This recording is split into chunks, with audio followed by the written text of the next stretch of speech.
Hello student, कैसे हैं आप सभी। आई होप आप सभी अच्छे होंगे। मैं आरती वर्मा और अब हम इस वीडियो में बात करने वाले हैं नेक्स्ट टॉपिक। इससे जो पिछली वाली वीडियो थी हमने यूनिट 4 जो थी हमारी प्लानिंग, उसके दो टॉपिक को कवर किया था। फर्स्ट हमारा meaning and feature of planning, second उसके इम्पोर्टेंस और एडवांटेज ऑफ प्लानिंग, एंड अब हम इस वीडियो में बात करने वाले हैं लिमिटेशन ऑफ प्लानिंग। प्लानिंग की कौन कौन सी हानियाँ। अब हम बात करते हैं डिसएडवांटेज ऑफ प्लानिंग की। प्लानिंग की क्या क्या हानियाँ होती हैं। इसकी first heading, planning involve huge cost. ये जो प्लानिंग है इसमें बहुत बड़ी मात्रा में कॉस्ट आती है प्लानिंग करते वक्त। Planning is a small work but it's process is really big. Planning एक छोटा सा काम है, एक छोटा सा शब्द है, बट इसका जो प्रोसेस है प्लानिंग करने में जितने भी स्टेप आते हैं, जो भी प्रक्रिया होती है वो बहुत लंबी हो जाती है, काफ़ी बड़ी हो जाती है।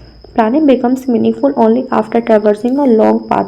ये जो प्लानिंग है ये सक्सेसफुल तभी होती है जब एक बहुत बड़ा रास्ता पार कर लिया जाता है, बहुत सारे प्रोसेस को कवर कर लिया जाता है, उसके बाद हमारी प्लानिंग सक्सेस होती है। It takes a lot of time to cover this path. और इस प्रोसेस को, इस प्रक्रिया को कवर करने में काफ़ी टाइम लग जाता है। ड्यूरिंग दिस एंटायर पीरियड, और इस पीरियड के दौरान, ये जो प्रोसेस होता है इसके दौरान द मैनेजर रिमेन बिजी। सारे के सारे जो मैनेजर होते हैं ऑर्गेनाइजेशन के, वो प्लान करने में बिजी रहते हैं in collecting a lot of information and analysing it. उस समय वो क्या करते हैं, बहुत सारी इंफॉर्मेशन कलेक्ट करते हैं, इकट्ठा करते हैं और फिर उनको एनालाइज भी करते हैं।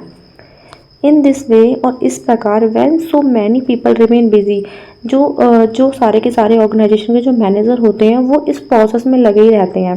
वो सारा टाइम एक ही इंफॉर्मेशन को कलेक्ट करने में लगा देते हैं। In the same activity the organisation in bound to face cost. क्योंकि जो ये प्रोसेस होता है लॉन्ग टाइम, इस प्रोसेस में काफ़ी लंबा टाइम लग जाता है, जिससे क्या होता है बहुत ज़्यादा मात्रा में कॉस्ट भी आती है।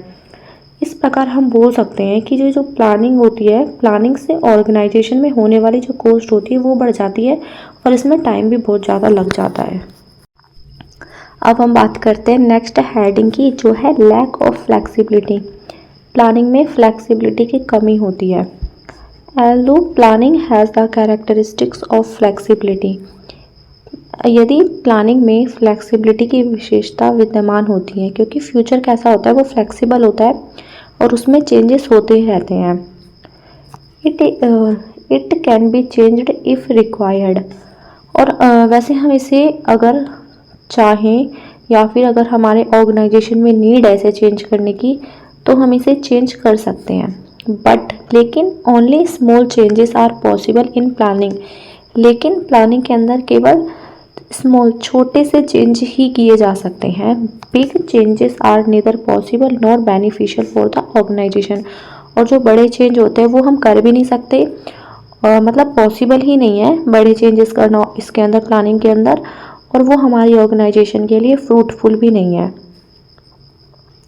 इन दिस वे, और इस प्रकार, due to not being able to make the desired changing in the plans according to the changing circumstances, may opportunities or profit are lost of the hands of the organization।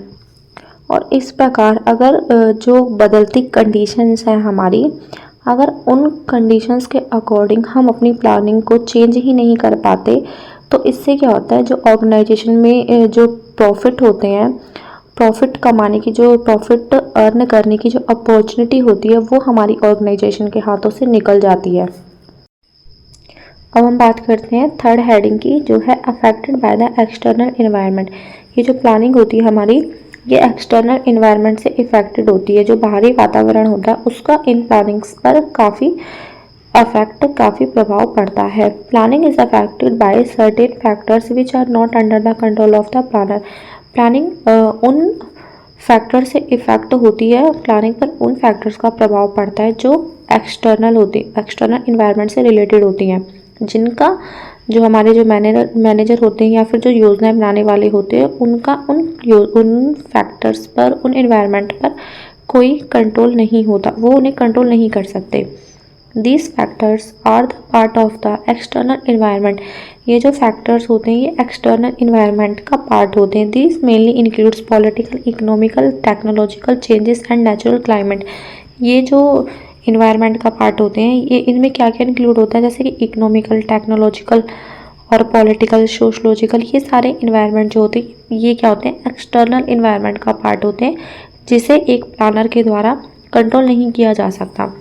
Example, when the government changes trade policy, tax policy, import policy etcetera, the plans made by the organisation become useless. जैसे जो हमारी government है उसकी जो, जैसे कि ये व्यापार नीति, कर नीति, आयात नीति, अगर इन सब में चेंजेस होते हैं तो जो ऑर्गेनाइजेशन के द्वारा जो भी प्लानिंग की जाती है वो सारी की सारी बेकार हो जाती है, वो सारी की सारी यूजलेस हो जाती हैं। ये जो फैक्टर होते हैं एक्सटर्नल इन्वायरमेंट से रिलेटेड होते हैं और इन्हें कंट्रोल किया नहीं जा सकता, तो इसका भी हमारी प्लानिंग पर काफ़ी इफेक्ट पड़ता है। अब हम बात करते हैं इसकी फोर्थ हेडिंग जो है लैक ऑफ एडिक्वेट एक्सपर्टीज़। जो एक्सपर्ट्स होते हैं उसकी ऑर्गेनाइजेशन के अंदर उनकी कमी का होना। Planning is no everybody's cup of tea. ये जो प्लानिंग है ये हर किसी के बस की बात नहीं होता। ऑर्गेनाइजेशन के अंदर प्लानिंग करना हर किसी की बात नहीं है। इन्हें नॉर्मल मैनेजर होते हैं जो ऑर्गेनाइजेशन के अंदर, उनके द्वारा नहीं बनाया जा सकता। It is a mental process, ये एक मानसिक अभ्यास है, यह एक मेंटल प्रोसेस है। And to complete it successfully, और इसको सक्सेसफुली कंप्लीट करने के लिए किसको, प्लानिंग को, द हेल्प ऑफ एक्सपर्ट्स की हेल्प लेनी होती है। In the absence of experts, और अगर एक्सपर्ट्स अनुपस्थित हैं, अगर ऑर्गेनाइजेशन के अंदर एक्सपर्ट्स नहीं होंगे तो the success of plans prepared by the manager with ordinary intelligence remain questionable. अगर हमारे ऑर्गेनाइजेशन के अंदर एक्सपर्ट्स की अनुपस्थिति रहेगी, अगर एक्सपर्ट्स नहीं होंगे तो जो प्लानिंग को अगर नॉर्मल मैनेजर की हेल्प से बनाया गया तो ये जो प्लानिंग है सक्सेस होगी भी कि नहीं, इसके बारे में कुछ कहा नहीं जा सकता। ये जो प्लानिंग है अपने आप में एक क्वेश्चन बनकर रह जाएंगी, जिससे ऑर्गेनाइजेशन को फ्यूचर में काफ़ी लॉस हो सकता है या फिर भारी मात्रा में लॉस चुकाना पड़ सकता है। अब हम बात करते हैं फिफ्थ और लास्ट हेडिंग की जो है create a false sense of security. ये जो प्लानिंग होती है ये क्रिएट करती है झूठा दिखावा, या फिर ये एक झूठी सुरक्षा की झूठी धारणा को जन्म देती है। Many times managers think that all problems are solved by making plans. कई बार ये जो ऑर्गेनाइजेशन के जो मैनेजर्स होते हैं ये सोचते हैं कि प्लानिंग कर लेने से ही जो सारी प्रॉब्लम है ऑर्गेनाइजेशन की वो सारी की सारी ख़त्म हो गई है। Influenced by this belief they become careless in the actual work. और इस बात से मैनेजर क्या करते हैं, एक्चुअल वर्क को करने में बहुत ज़्यादा केयरलेस हो जाते हैं, वो बहुत ज़्यादा ढीले हो जाते हैं, लापरवाह हो जाते हैं। Due to which the organisation has to suffer adverse consequence. In this way planning makes managers careless by giving them false failure of security. ये जब जो हमारे ऑर्गेनाइजेशन के मैनेजर होते हैं ये काम को करने में, जब ये प्लानिंग कर लेते हैं ऑर्गेनाइजेशन काम को करने में पूरी तरीके से लापरवाह हो जाते हैं, जिससे ऑर्गेनाइजेशन में जो लॉस होता है या जो इसके जो रिज़ल्ट होते हैं वो ऑर्गेनाइजेशन को भुगतने पड़ते हैं, वो एक ऑर्गेनाइजेशन को ही बियर करने पड़ते हैं। इस तरह से कहा जा सकता है कि ये जो प्लानिंग है मैनेजर को सुरक्षा का झूठा लालच देकर उन्हें केयरलेस बना देती है, पूरी तरीके से लापरवाह बना देती है और वो काम को करने में बहुत ज़्यादा ढीले हो जाते हैं। अब हमने डिसएडवांटेज ऑफ प्लानिंग को कवर कर लिया इस वीडियो में। अब हम नेक्स्ट वीडियो में प्लानिंग के प्रोसेस को कवर करेंगे।